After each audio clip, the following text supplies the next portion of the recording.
বাংলা ভাষার জন্য ভারতীয় বাঙালির লড়াইয়ের সঠিক ইতিহাস জানতে গেলে প্রথমেই ২১শে ফেব্রুয়ারির কৃত্রিম এবং অর্থহীন আবেগ থেকে বের হয়ে আসতে হবে। আমাদের মনে রাখতে হবে, পাকিস্তান নামক একটি প্রতিবেশী দেশের গৃহযুদ্ধ কখনোই আমার ঐতিহ্য হতে পারে না, বরং বাংলা ভাষার জন্য ভারতীয় বাঙালির লড়াই অনেক পুরনো। এই লড়াই উর্দুর বিরুদ্ধে বাঙালি করেছিল সেই ১৯৪০ সাল থেকেই। যে লড়াইয়ে শ্যামাপ্রসাদ মুখার্জির আহ্বানে সেদিন এগিয়ে এসেছিলেন রবীন্দ্রনাথ থেকে শুরু করে স্যার যদুনাথ সরকার, নীলরতন সরকার এবং আচার্য প্রফুল্লচন্দ্র রায়সহ আরও অনেকে। তারপরে একবার নয়, বারবার মানভূম থেকে আসামের শিলচর হয়ে সাম্প্রতিক পশ্চিমবঙ্গের নানা স্থানে বাংলা ভাষাকে রক্ত দিয়ে লড়াই করতে হয়েছে।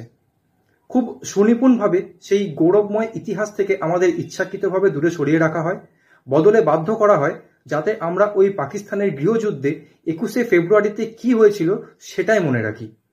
আগামী ১৯শে মে কলকাতার রামমোহন হলে ৩য় তলায় রায়া দেবনাথ সভাগৃহে বাংলা ভাষার জন্য বাংলাভাষী ভারতীয়দের আন্দোলন কবে, কোথায়, কিভাবে হয়েছে সেটা নিয়ে একটি আলোচনা সভার আয়োজন করা হয়েছে।